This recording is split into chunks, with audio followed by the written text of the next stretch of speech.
biarpun baru 1 tahun, saya kira juga sudah mengalami banyak sekali godaan.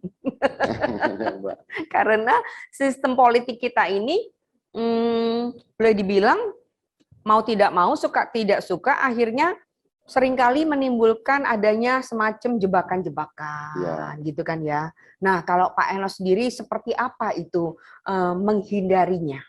Ya, jadi kalau apa yang terjadi, tentu saya sebagai teman yang sejawat merasa sangat prihatin, artinya apa yang telah menimpa dari Bupati Muba.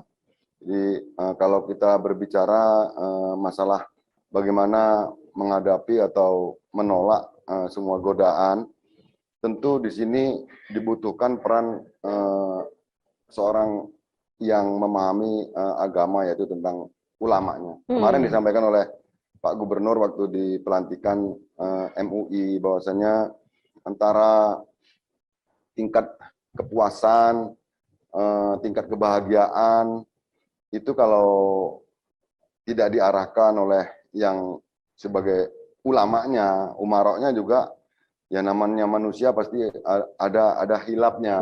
Kalau antara bisa berjalan ulama dan umarok, kalau ulama kan yang sedikit lebih paham, mengingatkan kalau memang melampaui batas, itu ya hingga akhirnya kita bisa kembali dan menuju daerah kita yang supaya daerah kita menjadi baldatun, ya, baldatun thayyibatun warumun ghafur, seperti itu, Mbak.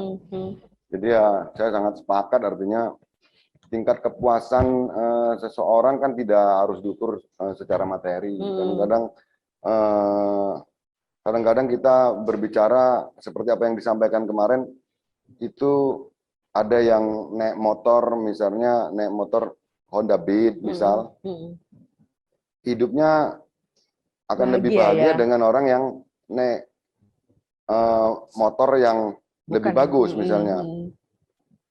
Kenapa demikian? Ya bisa jadi ya karena yang punya motor yang lebih bagus ini kreditnya belum lunas, yang satunya sudah lunas, seperti itu.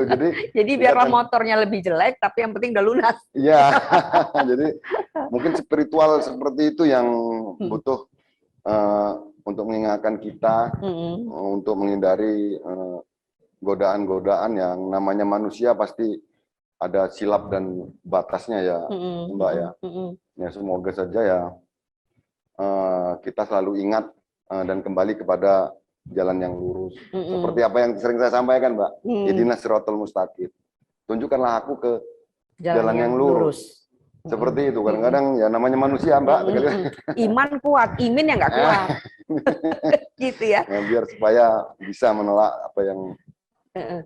Tapi ada nggak Pak Enos selama setahun lebih menjabat gitu ya, godaan-godaan seperti itu? Kan itu, sorry ya sebentar, itu kan biasanya, sorry ya, saya menyebut nama OPD-nya ya, biasanya itu kan karena anggaran ya, infrastruktur ya. Ada nggak godaan-godaan seperti itu dan bagaimana mencoba mengeliminirnya?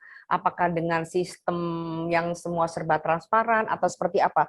Karena kalau yang tadi Anda bilang soal agama itu kan kadang orang yang agamanya sangat kuat aja nggak menjamin. Nggak menjamin, Mbak.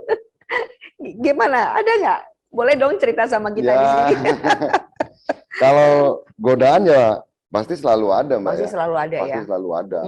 Memang kita ini diciptakan dan dihidupkan untuk digoda. Gitu, oleh setan ini memang. Dua pilihan antara yang baik dan yang tidak baik.